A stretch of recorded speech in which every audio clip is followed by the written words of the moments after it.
Keramik itu sendiri terdiri dari tembikar, stoneware, dan porselin. Nah, kebanyakan kita kan keramik identik dengan porselin, betul ya? Ya, padahal tembikar atau gerabah itu masuk kategori keramik gitu ya Prof ya. Keramik tidak hanya Cina atau Tiongkok ya, tapi juga ada Jepang, ada Thailand, ada Vietnam, ada Timur Tengah serta Eropa. Bahkan Indonesia juga ada, Singkawang, Kalimantan. Itu ditemukan semua di Indonesia. Rata-rata ya, gitu ya. Fungsi dari keramik ternyata juga bisa jadi bekal kubur, nggak hanya dari alat perabotan. Ini kaitannya juga dengan keramik sebagai pusaka berarti. Barang kesayangan, pusaka, koleksi. Ya, kan berlangsung sampai sekarang Pak ya. Bagaimana koleksi keramik dari Tang misalnya. Bagi kolektor itu harganya luar biasa. Ada 15.000 koleksi dan yang terpasang hanya 1.200 koleksi.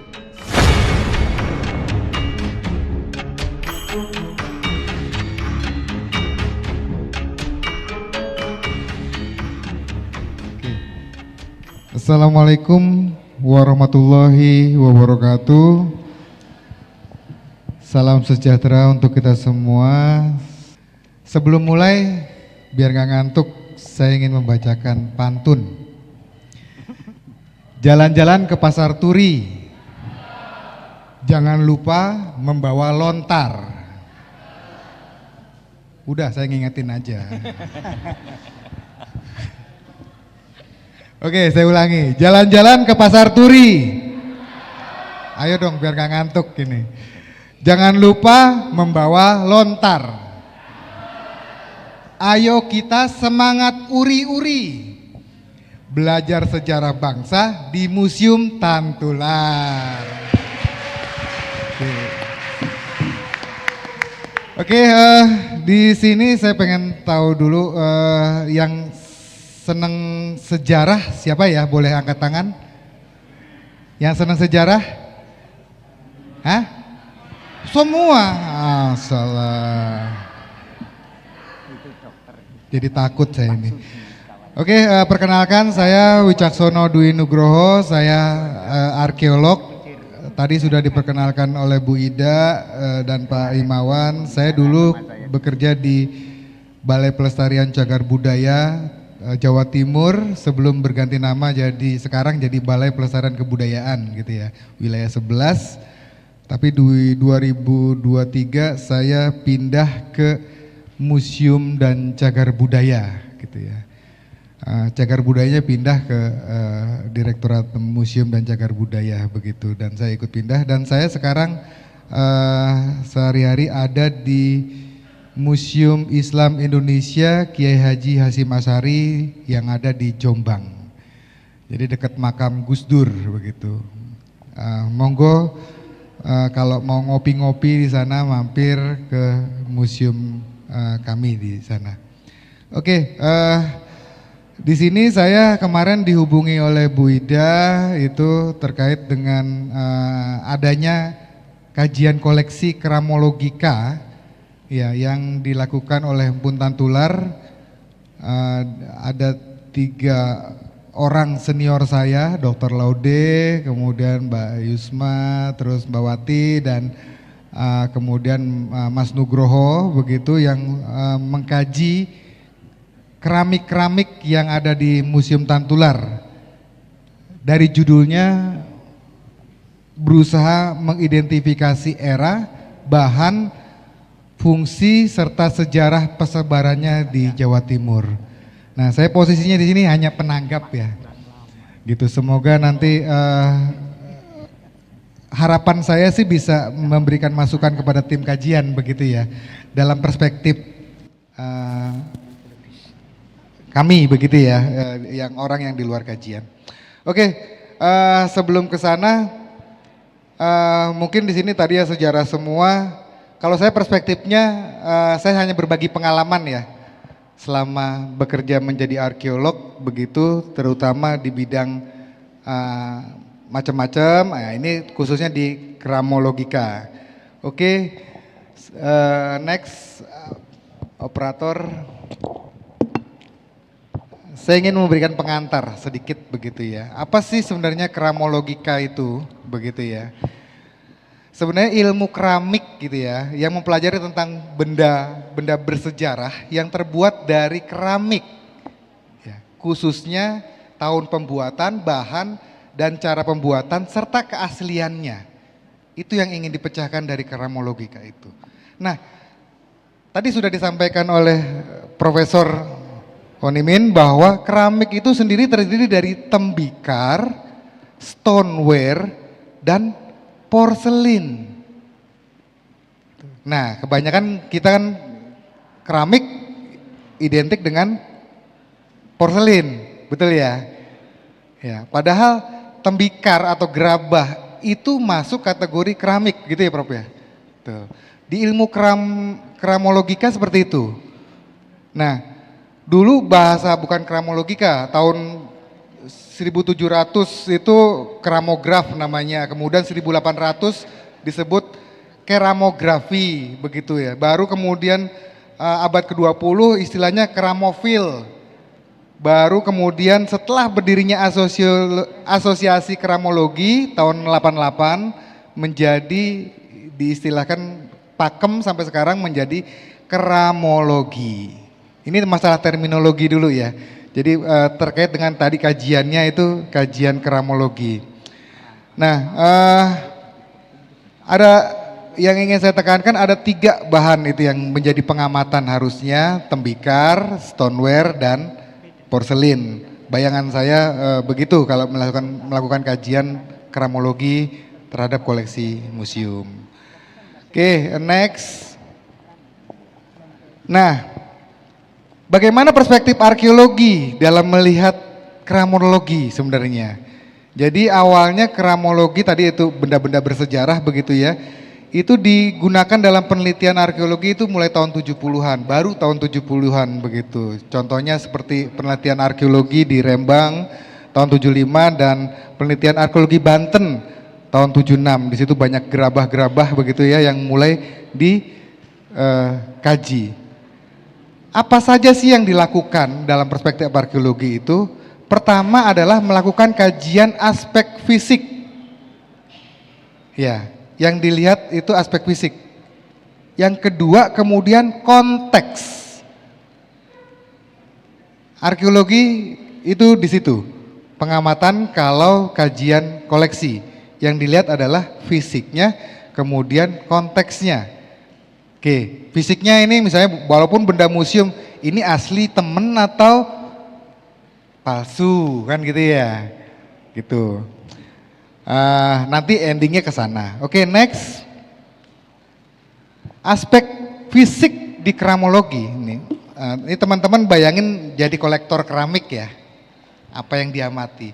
Pertama memang kita kalau kami di arkeologi itu mencoba mengidentifikasi bentuk dulu. Tadi sudah disampaikan ada wadah gitu ya, alat-alat rumah tangga, perabotan rumah tangga begitu, vas, guci, piring.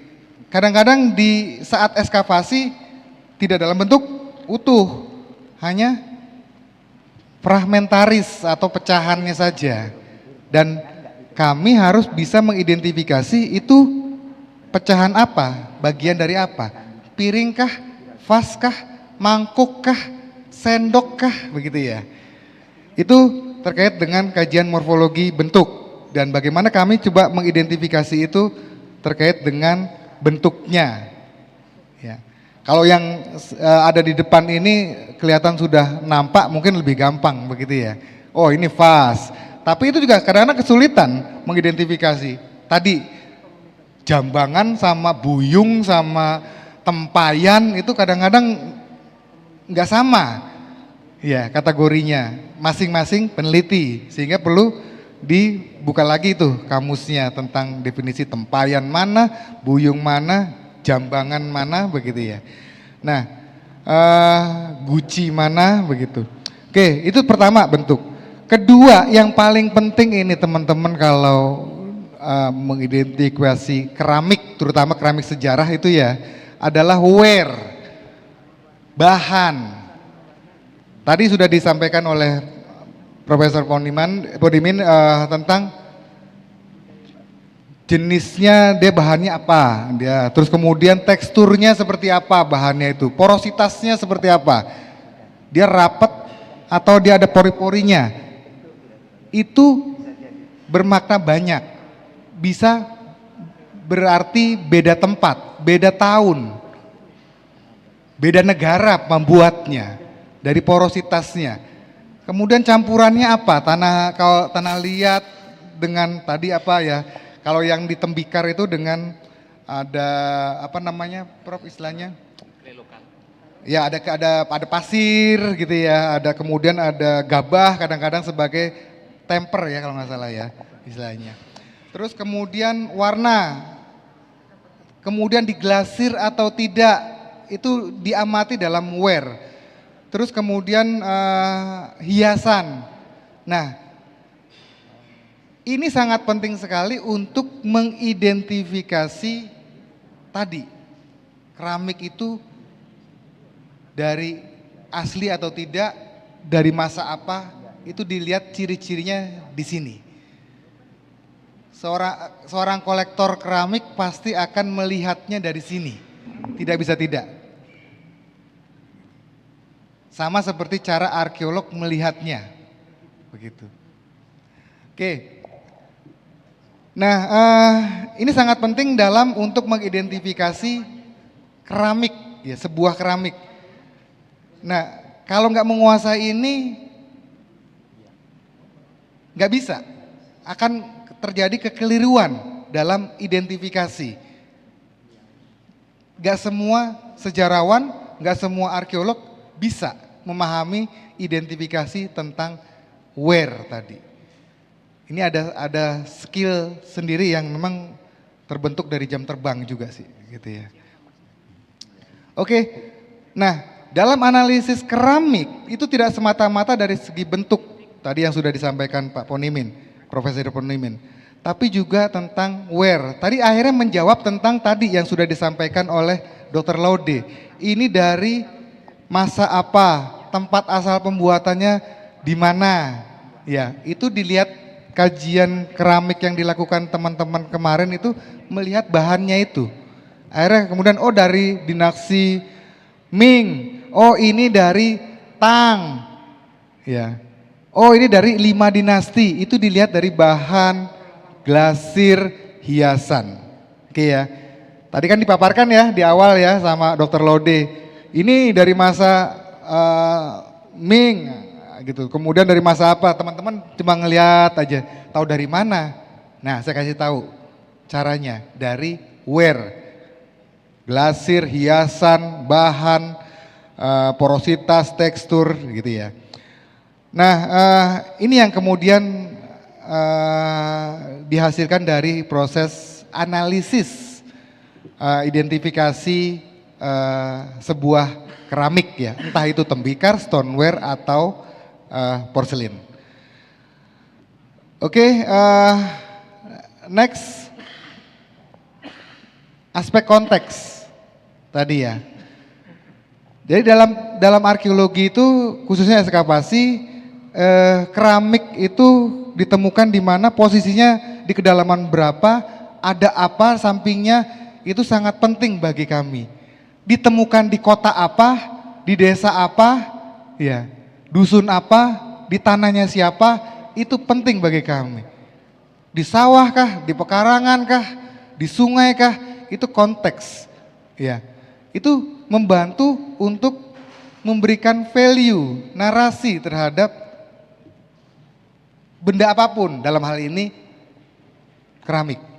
Ya. Itu juga bisa kemudian menjawab, merekonstruksi fungsi dan peranan keramik pada masa itu, sekaligus juga pertanggalannya.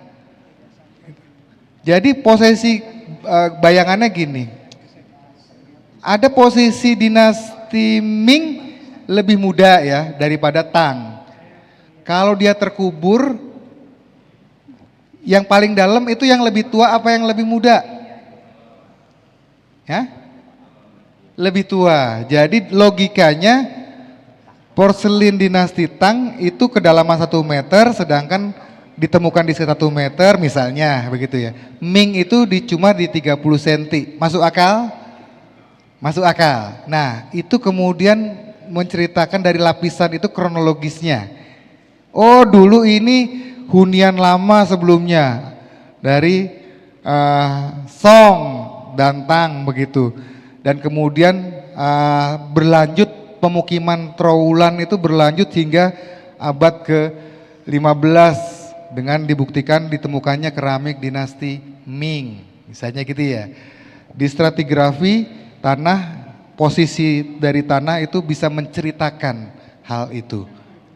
Ya, karena itu pentingnya konteks dalam arkeologi. Oke,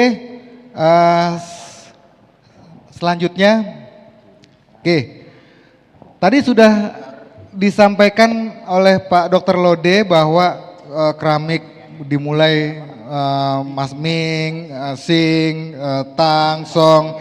Oke. Saya ingin lebih fokus aja, itu di beberapa literatur banyak begitu ya tentang keramik.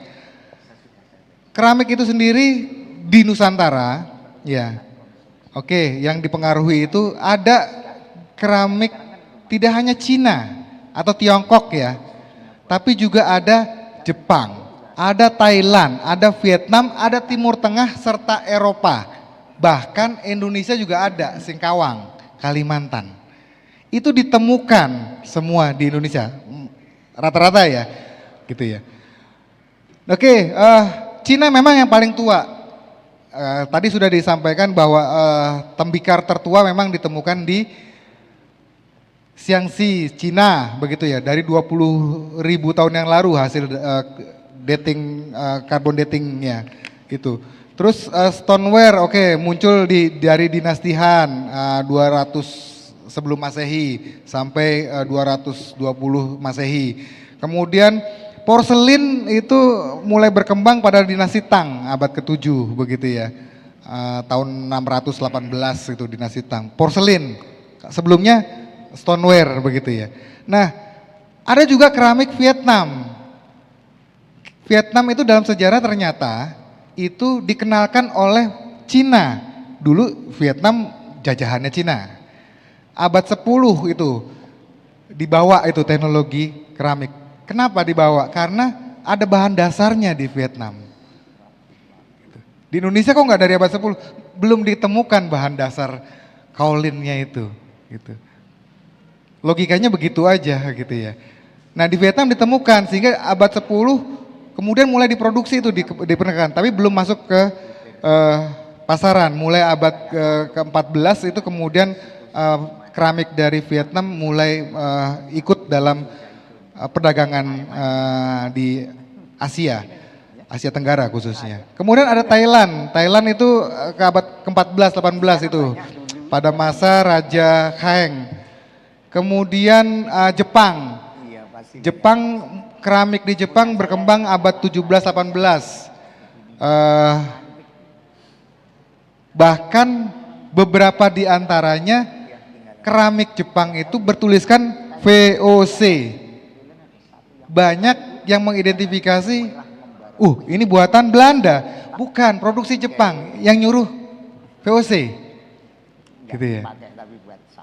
Jadi ada tulisan VOC belum tentu dia buatan dari Belanda, Jepang ternyata.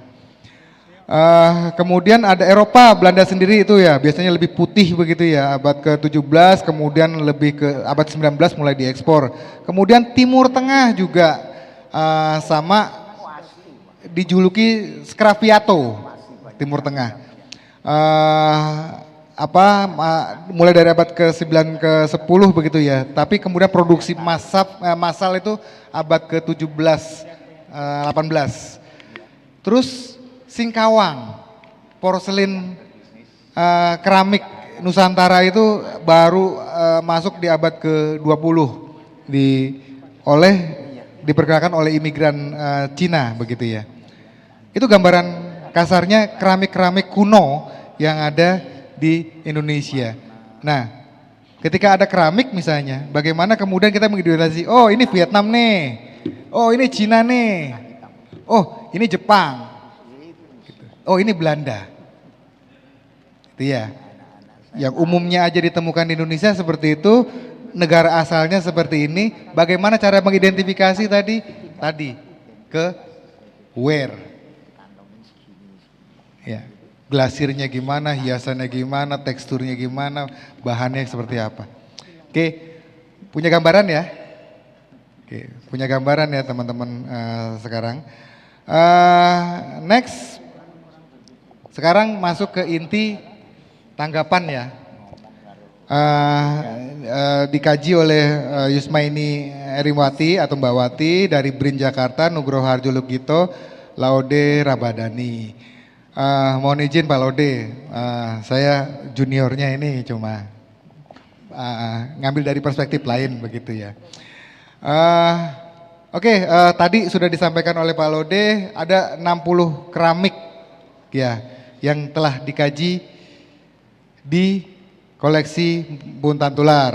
Ya, 59 keramik berasal dari Cina, 1 buah keramik berasal dari Vietnam. Oke. Jenisnya itu ada rinciannya. Next Mas. Ya. Ini ya Pak Lode ya. Ya, diukurin satu-satu begitu ya. Terus satu ternyata dari Vietnam. Next Mas. Oke. Kalau di pertanggalan itu ternyata ada dari paling tua dari dinasti 5 dinasti ya Pak ya, paling tua ya, abad ke-10 sampai ternyata ada yang dari Sing ya Pak, abad ke-19, abad ke-20 koleksi, yang dari 60 itu tadi ya. Oke, tadi sudah dipaparkan oleh Pak Dr. Laude, dari 5 dinasti, Song Utara, Song Selatan, Yuan, kemudian Ming, dan Sing, ya, itu hasil identifikasi. Next, berdasarkan tungku pembakaran, saya cuma dikirimin laporannya, terus kemudian saya review begitu ya.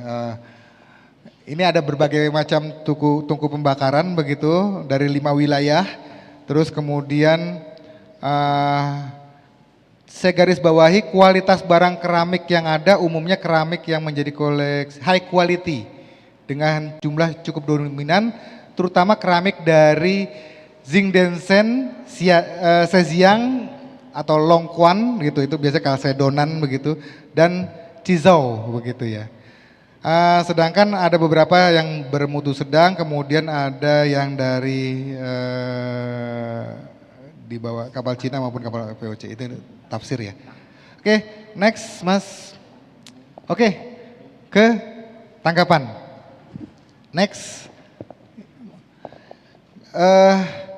Kajian yang telah dilakukan berhasil dengan sangat baik gitu ya, melakukan identifikasi bahan, asal produksi, dan era dari koleksi ya Pak ya. Walaupun yang kedua sebenarnya sayang kok cuma porselin aja. Ya harusnya kan ada tembikar juga gitu ya Pak ya. Kemudian ada stoneware juga, stoneware juga ada ya yang udah dikaji. Tapi tembikar itu juga bagian dari keramik. Mungkin kajiannya lebih spesifik, mungkin kajian porselin mungkin gitu ya. Itu oke begitu ya. Sedangkan kalau kajian keramologika itu berarti dari tembikar hingga porselin. Nah, terkait dengan untuk menjawab tujuan mengungkap fungsi dan sejarah persebaran koleksi, maka menurut hemat kami perlu ditelusuri kembali konteks asal temuan. Biasanya ada di inventaris tuh, ya koleksi nomor inventaris 23 itu asal temuannya mana? Ya itu kemudian diplot di peta Pak. Nah dapat distribusi persebarannya 60 koleksi itu Pak, itu ada di mana? Di Jawa Timur, karena Tantular itu kan museum provinsi, ya dan itu bisa merangkum apa yang terjadi koleksi itu, apa yang terjadi di provinsi Jawa Timur pada masa lalu. Walaupun 60 koleksi yang dari dikaji, tapi sebarannya di mana? Gitu. Temuannya dari foto-foto saya ngeliat ada yang Mojo Agung, udah ada labelnya, asal temuannya gitu. Nah kalau di plot itu Jombang, Trawulan, itu mungkin titik-titiknya sebelah mana? Yang koleksi yang dimiliki Tantular, apakah dominan dari Majapahitan atau ketemunya dari Tuban, dari pesisir utara, itu mungkin jadi analisis yang menarik sekali gitu ya. Untuk di kajian terkait dengan persebarannya di Jawa Timur tadi menjawab. Oke, terkait dengan tadi konteks sebenarnya kalau sedikit masukan Pak Lode, fase penyebaran keramik itu di Nusantara itu setidaknya ada 4 fase. Ya, fase pertama itu dibuktikan dengan ditemukannya stoneware hijau begitu di Sumatera, di Kerinci. Itu dari dinasti Han itu. Tapi hanya keramik aja dan tidak ketemu konteksnya sehingga para arkeolog masih ragu. Karena bias keramik itu cukup tinggi, Pak. Karena dia movable. Ya. Bisa terpindahkan sehingga itu bukan apakah mencerminkan itu dulu pernah di situ atau dibawa pada masa itu atau dibawa abad 20. Karena keramik bisa menjadi barang kolektor, koleksi. Gitu. Itu biasnya keramik itu di situ dalam kajian ini tadi. Oke, tapi dimasukkan oleh para arkeolog itu sebagai fase penyebaran pertama, tertua itu ke Nusantara. Itu temuan dari stoneware glasir hijau dari dinasti Han di Sumatera. Terus fase kedua itu terjadi pada abad ke-7 hingga ke-10 Pak Lode. Begitu. Ditandai dengan penemuan keramik dari dinasti Tang dan 5 dinasti. Ini di Sumatera dan Jawa. Ya, tempat penemuannya itu dari Barus, Samudra Pasai, kemudian Muara Jambi, Palembang, Banten, Girang, Kerawang, Batu Jaya, daerah Citarum, Prambanan, Sewu, Sojiwan, Lasem, sampai ke Lumajang. Fase kedua, gelombang kedua, abad ke-7 sampai 10 dari temuan-temuan keramik. Nah, itu didukung lagi dengan temuan kapal karam, ya Pak ya. Di situ ternyata sama itu dari abad di Cirebon ya, dari Tang Kargo begitu, dinasti Tang, Intan Urek, kemudian Javasi Urek, yang keramik yang dimuat itu sama dari abad ke-7 10 sehingga memang terjadi perdagangan luar biasa begitu. Entah aktornya itu apakah orang Nusantara sendiri atau orang Cina, ya itu masih perdebatan begitu. Tapi memang itu fase pertama gelombang perdagangan maritim kedua begitu, abad ke-7 ke-10.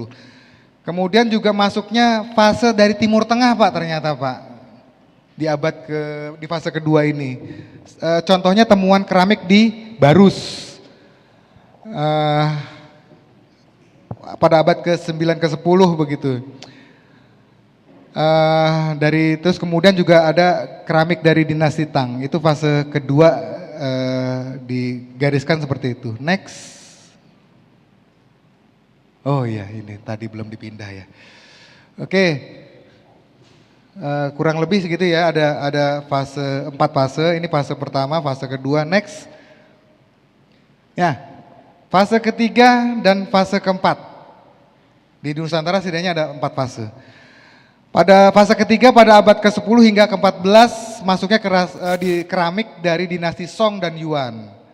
Ini disinilah high quality porcelain begitu ya, masuk begitu. Itu fase ketiga. Kemudian persebarannya Kalimantan, Bengkulu, Riau, Lampung, Kepulauan Seribu, Gresik, Tuban, Trowulan, Bali, Flores hingga Sulawesi. Nah, abad ke-10 hingga 14 tadi. Trowulan, Majapahit ini fase ketiga. Abad ke-10 sampai 14. Itu Pantura itu semua sama temuannya, keramiknya sama. Itu. Kemudian fase keempat itu abad ke-15 hingga abad ke-20, begitu ya. Ini mulai nih.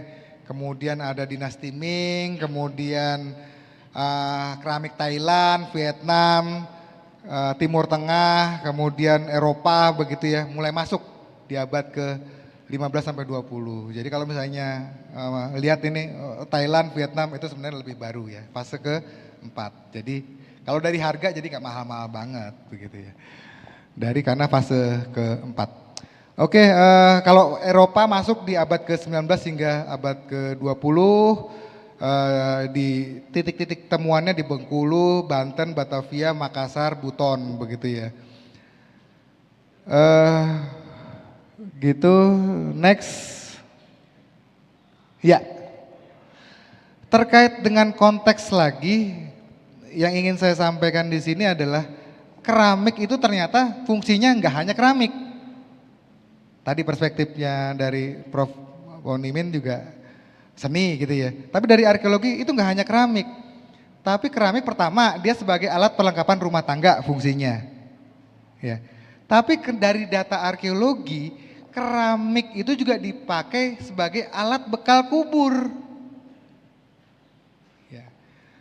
Di Sanur, Bali misalnya. Kemudian di situ ada juga Songyuan begitu. Ini terkait dengan cepu juga sebagai bekal kubur begitu ya. Terus kemudian di Selayar bekal kubur. Kebetulan saya 3 tahun Pak Laude di Selayar itu ekskavasi bawah air keramik juga. Luar biasa Selayar itu. Di apa? Bukan, Pulau Selayarnya Pak. Oh iya, iya. Itu luar biasa Selayar itu, keramiknya luar biasa. Kemudian itu tadi ya, fungsi dari keramik ternyata juga bisa jadi bekal kubur, nggak hanya dari alat perabotan. Ini kaitannya juga dengan keramik sebagai pusaka berarti. Barang kesayangan, pusaka, koleksi, ya kan berlangsung sampai sekarang Pak ya. Bagaimana koleksi keramik dari Tang misalnya, bagi kolektor itu harganya luar biasa. Ya. Terus kalau besok aku mati, tolong bawa mungkin loh ya, gitu. Dan tapi ternyata di Sulawesi kemudian di Bali dijadikan bekal kubur juga fungsi. Nah, kalau konteksnya tadi koleksi itu ketahuan misalnya Pak, mungkin ada nggak yang koleksi dari Tantular yang dulu ternyata digunakan sebagai bekal kubur gitu loh Pak. Kan jadi narasinya luas, gitu. Tidak hanya identifikasi bahan. Kemudian juga keramik sebagai hiasan, ya seperti di Bonang, di dinding. Ya itu, hiasan dinding gitu ya.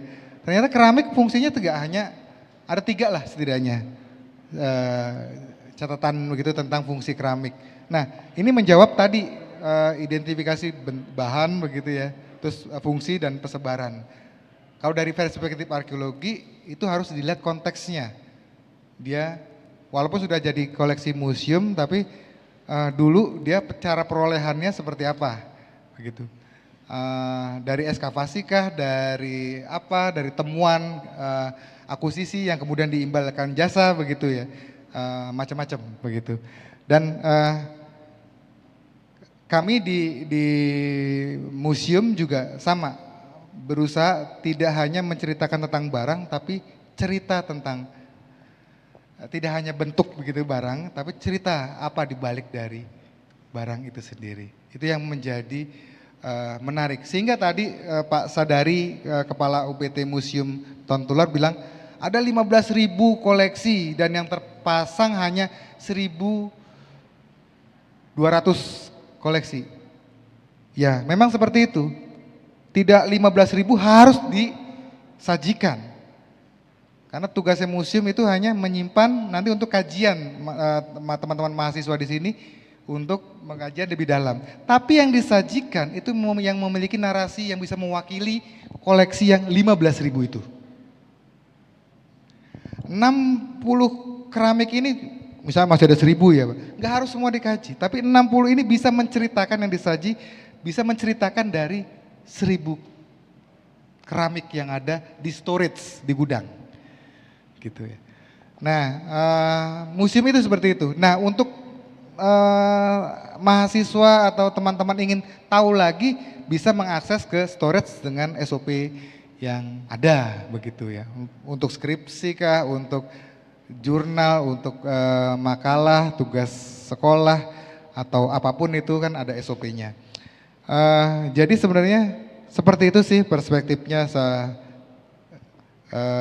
apa yang bisa kami sampaikan.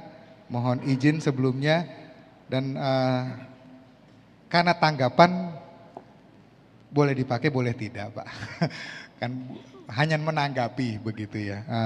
Tapi kami berharap syukur-syukur ini bisa bermanfaat dalam kajian koleksi keramik di Museum Tantular.